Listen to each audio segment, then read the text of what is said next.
Nderuar miq, ju përshëndes. Jeni përsëri në Fokus çdo natë këtu në Fokus TV New York, në Kanada, por edhe në Europë përmes platformës kanaleve nga Kosova. Çfarë po ngjet me Iranin? Trump duket se është flip-flop. Siç është zakonisht, premtoi se do të ndërhynte ndihma po vjen drejturush për një herë se siguresa nga Tel Aviv Netanyahu ka thënë që mos ndërhyj. Do të kemi parasysh që anijet më të afërta për të realizuar një sulm ushtarak janë një javë larg në zonën e Afrikës. Dhe do të patur parasysh që Trump godet të shtunën, kur Wall Street është mbyllur. Pra, më shtuna këtë javë nuk besoj, por të shtunën tjetër do të ketë, sepse ai nuk e ka hequr opsionin e ndërhyrjes e goditjes ushtarake për të ndihmuar revolucionin siç e cilëson ai. Në fakt, nuk ka mbështetur princin, djalin e Shah, duke thënë Trump që ai nuk e ka mbështetjen popullore në atë masa ta mbështesë. Në fakt, tek protestuesit është parë emri i tij. Është vetëm figurë që mund t'i afrojë për një kohë tranzicioni, për një qeveri një vjeçare dhe për të hequr ajatollahët. Trysnia e Trump do të jetë që t'i detyrojë ata të arratisën, siç ndodhe me Shahun në vitin 79. Me Venezuelën ka lënë një shije të keqe, sepse ka detyruar kryetaren e opozitës të vijë t'i dhurojë çmimin Nobel, diçka në kundërshtim me praktikat e çmimit Nobel, nuk është i transferueshëm. Nuk ka lejuar kamerat, por sot kanë nxjerrë një foto duke mbajtur në dorë dhuratën që ajo ka bërë për çmimin Nobel, dhe ajo nuk doli me një mbështetje nga Trump, por thjesht me një çantë të shtrenjtë. Kur një ditë përpara kishte patur një telefonat gjatë me ballukun e Venezuelës, numrin 2 të Ramës të Venezuelës, të korruptuar, e cila kërkon ta plis, dhe liderit botror kanë kuptuar që vetmja mënyrë të fillosh akses dhe të mos sulmosh, përfitosh në tarifa ndaj zotit Trump është si ta kënaqesh me lajka, si ta lajkatosh për të krijuar idenë që është një figurë madhështore. E kemi thënë dhe herë tjetër që Trump ka probleme karakteriale. Por mos dëgjoni çfarë thot, mos shikoni çfarë shkruan. Kjo dihet.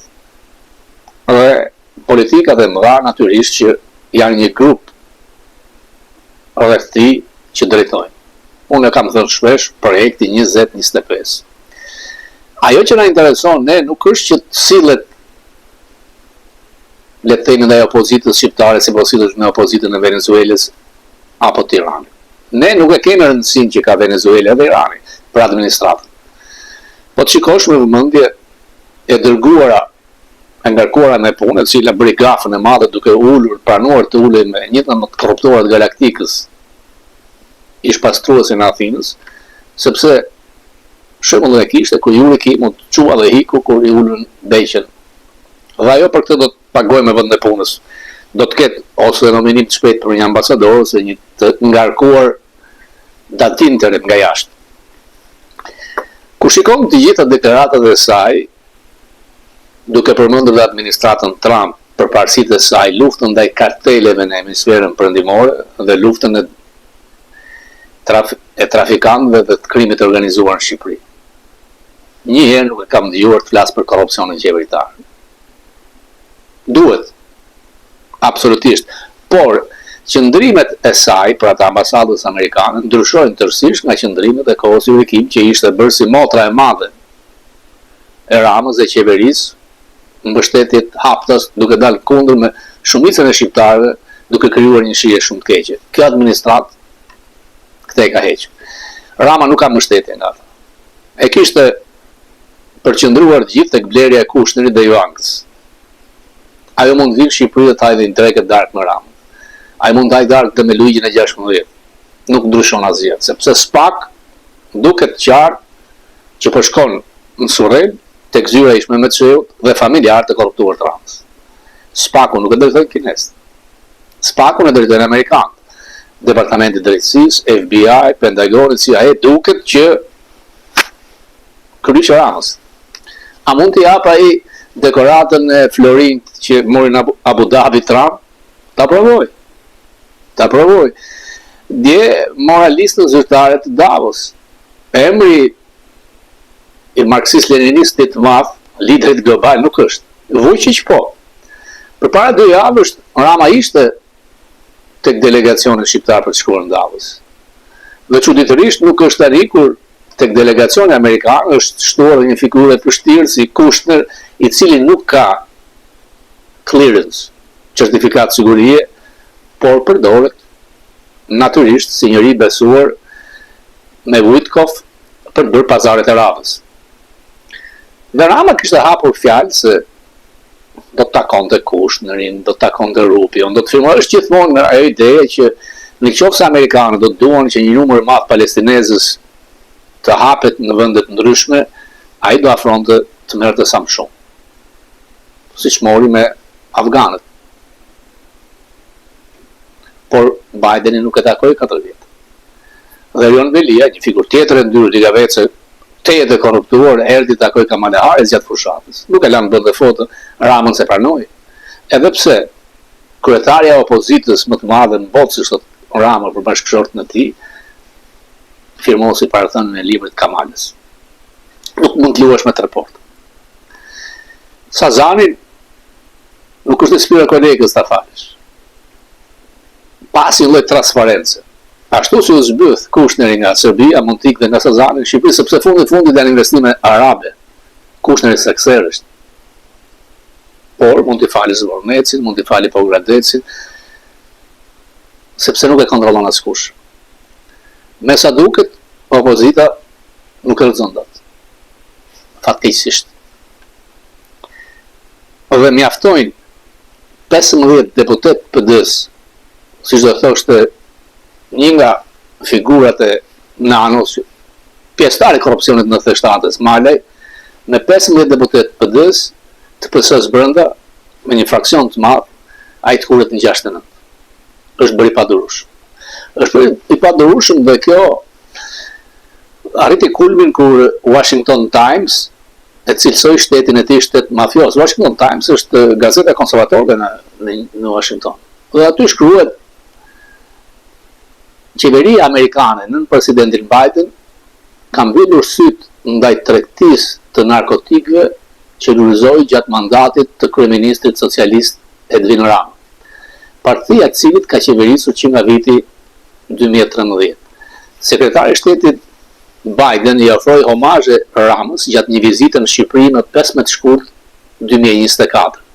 Blinken, shkruan në Washington Times, e përshkroi Ramën si një partner të jashtëzakonshëm për Shtetet e Bashkuara për shkak të rolit të tij në mbështetjen e përpjekjeve të SBA-s në lidhje me refugjatët afgan dhe Ukrainën. Unioni Ndërkombëtar Demokrat, një federatë e partive të qendrës djathtë dhe kristian-demokratike, miratoi një rezolut duke akuzuar Partinë Socialiste në pushtet se lejon infiltrimin kriminal të kontratave publike, ndërtimit dhe turizmit. Korrupsioni dhe krimi organizuar kanë qenë probleme në Shqipëri që nga rënia anarkike e komunizmit në vitet 90, shkruan Washington Times. Gjatë dekadës fundit, rrjetet kriminale shqiptare kanë zgjeruar lidhjet e tyre me organizatat kriminale në Itali, duke përfshirë Ndrangetën dhe Camorrën, si dhe me grupe të reja në Amerikën Latine, shkruan Washington Times. Këto lidhje kanë nxitur një val dhune në të gjithë Evropën me jehona të dhunës së drogës në Amerikën Latine. Dhe jepet një shembull në Belgjik.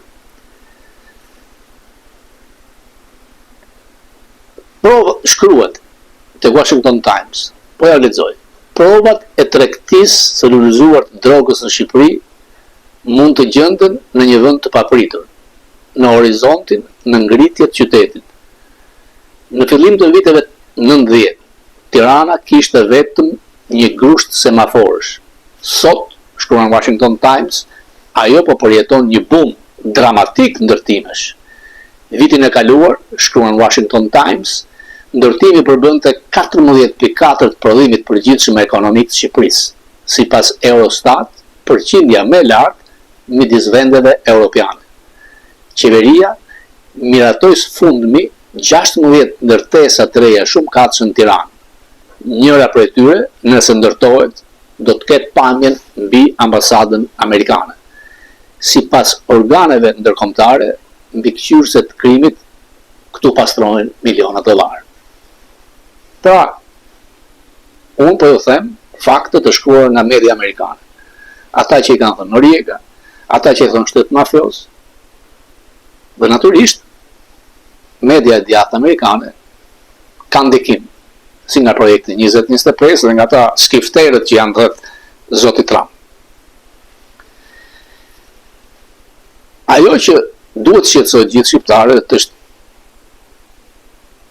thelbi anti-amerikan i Ramës, i cili kërkon ka një dëshirë absurde që mund të jetë lider global, duke sfiduar Amerikën me Kinën, me Arabët, duke shitur interesat kombëtare, duke alejuar të dhënat databasin kinezëve përmes një firme arabe, çka është në kontradikt për një vend NATO-s.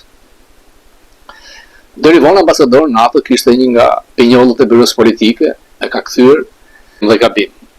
Deputetët që përfaqësojnë PD nuk përfaqësojnë demokratin real shumicë. Ky është problemi. Dhe demokrat ndershëm, me shpirt, me zemër, ka me mira. Si në Shqipëri, si jashtë. Vështirë, thot jam misionar dhe ka drejt që të luftoj deri në çastin e fundit për të zhbërë mbasi ato gabime që ligjëroi Ramën me ndryshimin e kushtetutës, ashtu siç kishte ato hatë madhe mbas 97-s dhe u rikthye. Por me këtë sistem zgjedhor nuk ka gjasa që të ndodhë.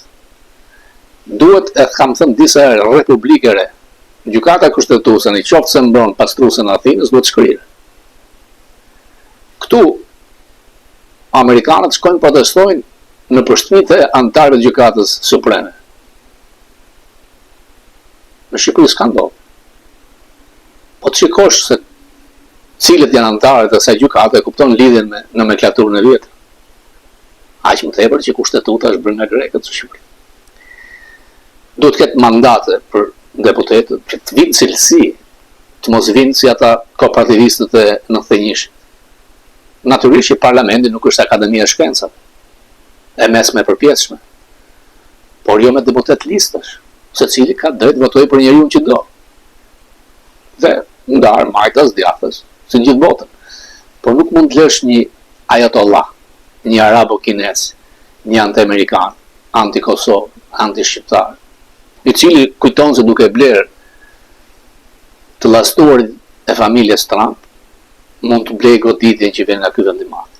Shumë vjen nga SPAK, sa ju lexova nga Washington Times.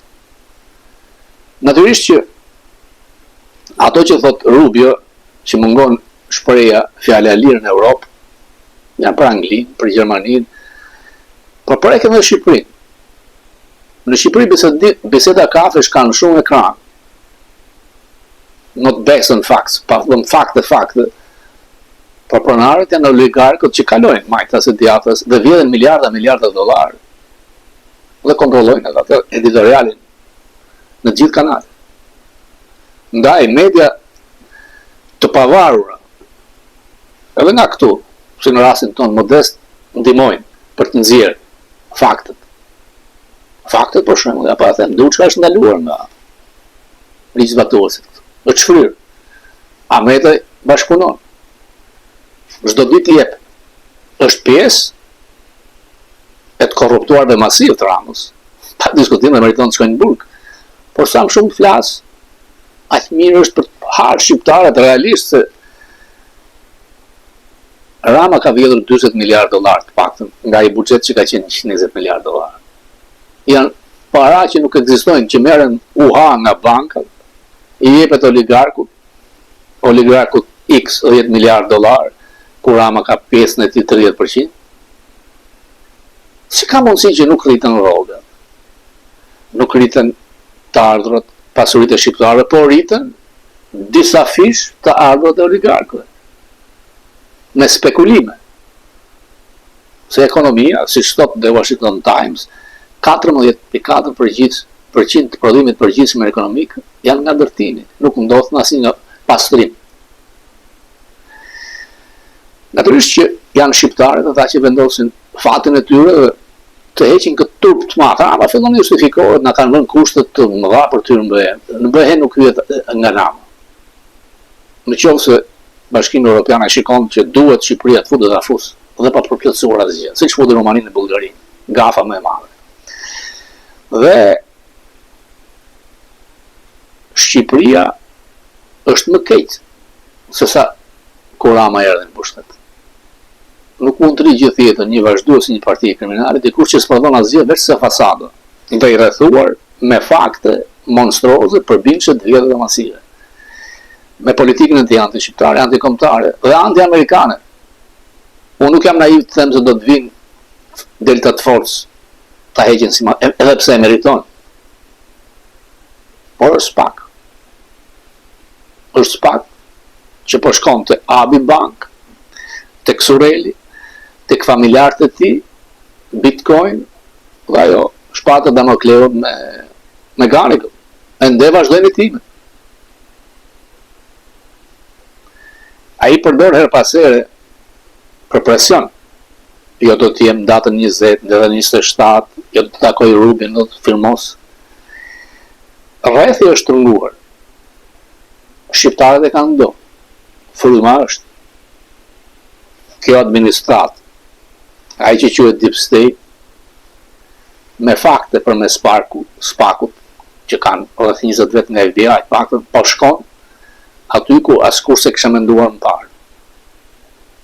Çasti është fundi i tij i tmerrshëm apo tmerr pafund.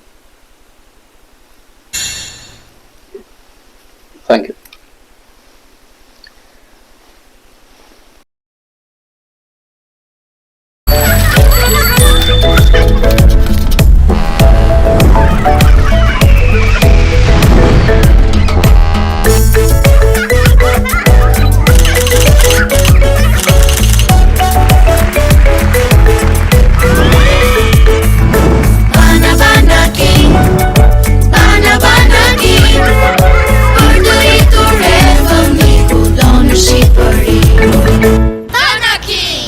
Kudo në Shqipëri.